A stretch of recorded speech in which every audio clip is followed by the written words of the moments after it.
CBS 21 News begins with breaking news. Breaking news tonight. President Joe Biden has announced today he is not running for re-election. He has endorsed Vice President Kamala Harris to be the nominee instead. This is a historic decision we are covering tonight. Thank you for joining us. I'm TJ Anthony. CBS 21's Joel D. Smith is live outside of the governor's mansion in Harrisburg, anchoring our coverage there. Joel D. All right, TJ, certainly a historic day. Voters still reacting to this, and we will get to them in just a moment. But think about this. A sitting president ready for re-election, the nominee of his party saying he will not run less than 2 months before the first early votes are cast in some states. Certainly unprecedented. What does it mean for Pennsylvanians? Well, it means they're going to be looking at a different ticket than they thought, and maybe a ticket with a familiar face on it as well. How much longer would maybe a vice president, Shapiro, actually still be in this mansion? Maybe less than 6 months if he ends up on the ticket. As for what he's saying about all this, yes, he has been mentioned and floated as a possibility as a running mate for a President Harris. So let's see what he's been saying so far. On X, saying today, President Biden has gotten an incredible amount done to move our country forward, defending our freedom and protecting real freedom as well, defending our democracy. I am proud to work by his side and am grateful for his leadership and his unwavering commitment to delivering for Pennsylvania, the Commonwealth that raised him. So we went out today. We want to get some reaction from some people. What do they think about this? And it actually became me informing people as well as to what they thought about this. Take a listen. Joe Biden has decided not to run. Really? Thank goodness. Are you kidding me? Not kidding you. Holy Thank goodness. Are you surprised? In a way. Yeah. Well, with the pressure he's undergoing, I'm not surprised. Biden has already endorsed Kamala Harris to run instead and be on the top of the ticket for the Democrats. Well, it wouldn't be my first pick, but that's fine. That Kamala Harris Versus Joe Biden? I really don't feel comfortable with her. I don't think she knows what she's doing. Someone will be the vice presidential nominee. That might be Governor Shapiro moving to that spot. Well, yeah, he might be good for that. Would that make you give it a chance to vote for her if he was the vice president? Ooh, maybe. I'll say maybe. I think I'd be okay with it. For me, anybody with Trump. Nothing surprises me anymore. That might be the sentiment of a lot of us, right? What surprises us anymore in this wild cycle we have seen? But we also want to know what more people are saying about this. TJ, I'll kick it back to you for now. What are people saying online right now? Yeah, Joel D., a lot of people have been weighing in online, especially on our Facebook page. So let's go ahead and look at some of these comments we have. So let's see. Laszlo Juarez says Bernie Sanders, and he included a picture of Bernie Sanders. Now, Bernie, if you remember, he was a nominee for the 2020 presidential election, but he lost to Joe Biden for the Democratic nomination.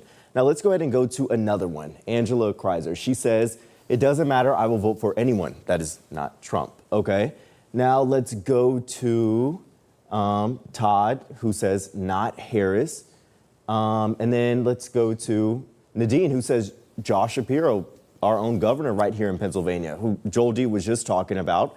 And then Gavin Newsom and Josh Shapiro or Gretchen Whitmore. So a lot of people here have very different opinions about, who they want. Some are even mentioning Michigan's governor.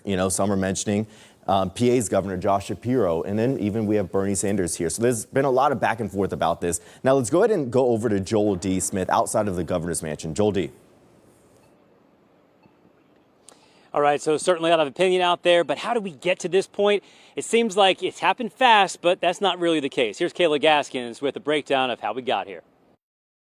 After weeks of mounting pressure from his own party, following the poor debate performance, Joe Biden stepping down from the top of the ticket. It is time to pass the torch so that we can have our best chance of winning in November. The announcement made Sunday afternoon on social media. Joe Biden posting a letter to his personal accounts that reads in part, while it has been my intention to seek re-election, I believe it is in the interest of my party and the country for me to stand down. I'm emotional because I am still riding with Biden.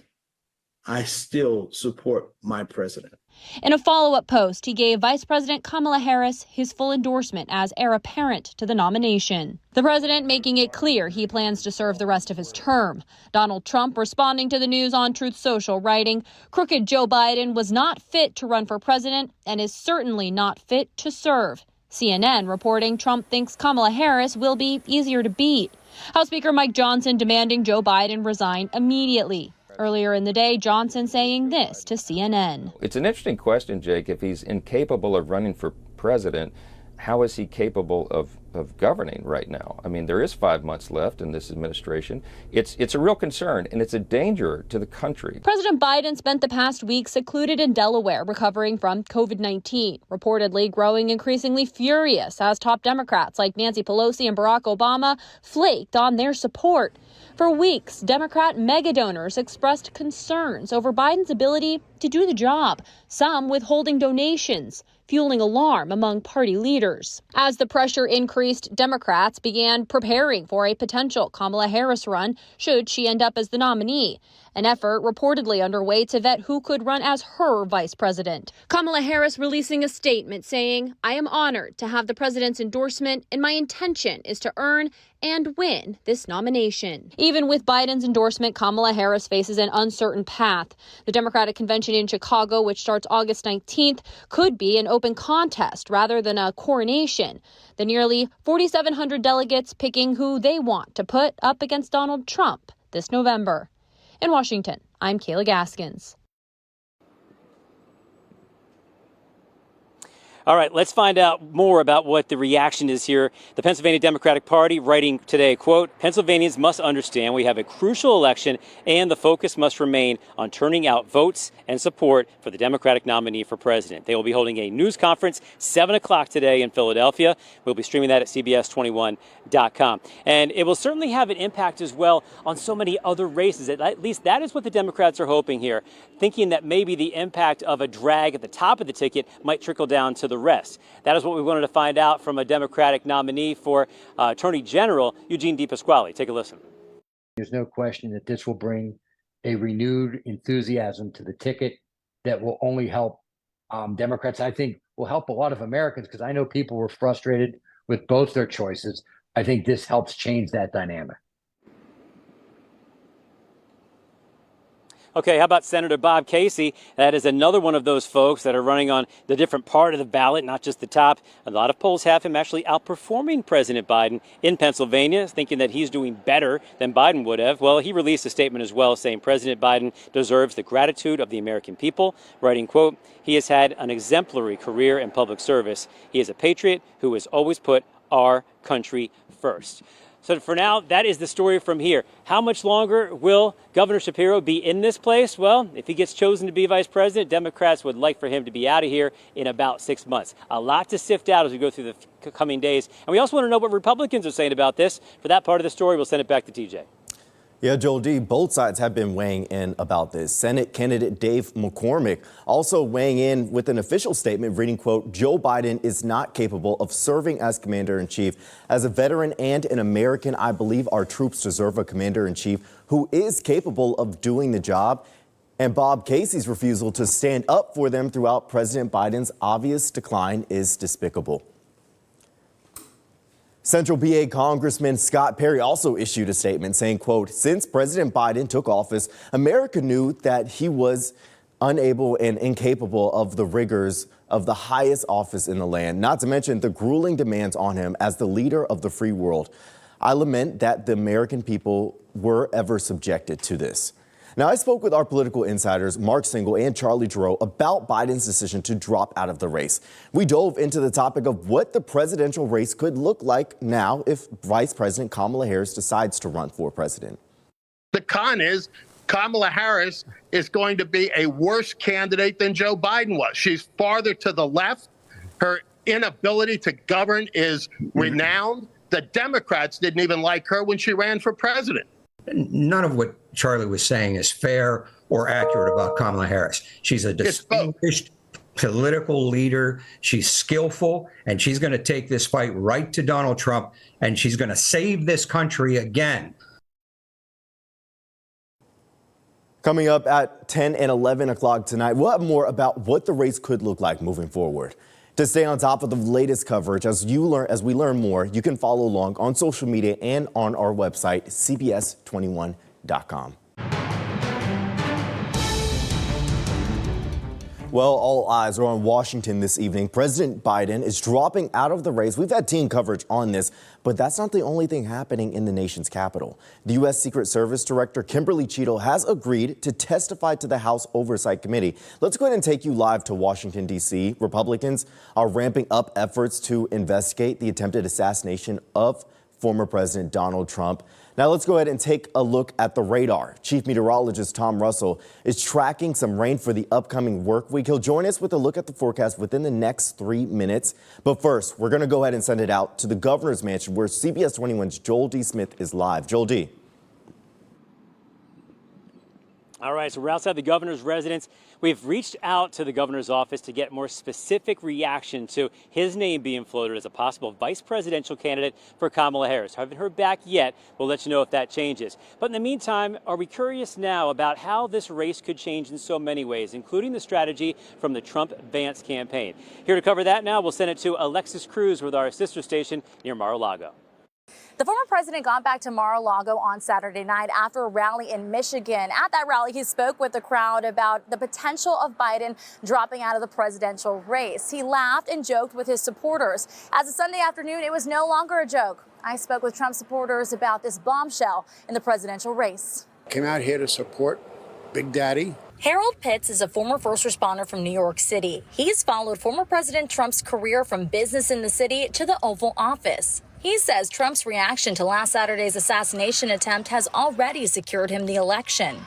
I don't think there's one source that says he doesn't have a shoe-in now as a result of what happened last Saturday. Shortly after President Biden announced his exit from the presidential race, he took to Twitter to endorse Vice President Kamala Harris.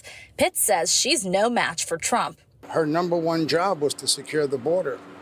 And did she do what she was instructed to do or took on the position to do, or did she fail securing our border? Our borders are not secure. And it didn't take long for Donald Trump to post this on Truth Social, reading in part, quote, "He was not fit to serve from the very beginning, but the people around him lied to America about his complete, total mental, physical, and cognitive demise," a statement Pitts echoes. Here we are now in 24, and it's clear he can't get off the stage. He gets on the stage, he can't get off. As the election approaches and more supporters gather near Trump's home, they want him to know they have his back. We will be out in full force anytime he needs us. Trump's website says his next big campaign event is in North Carolina on Wednesday. Reporting near Mar-a-Lago, I'm Alexis Cruz. And of course, we are just starting our coverage from this historic day. The president stepping down. He will not run for re-election in November. Stay with CBS 21 as we continue to follow all of the fallout from this, including how it could affect Pennsylvanians.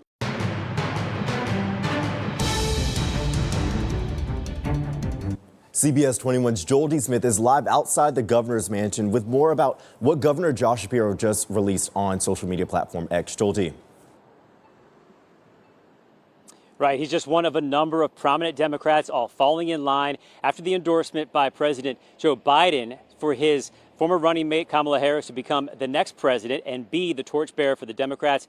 Everyone else has fallen in line, and that now includes Governor Josh Shapiro. He just wrote moments ago,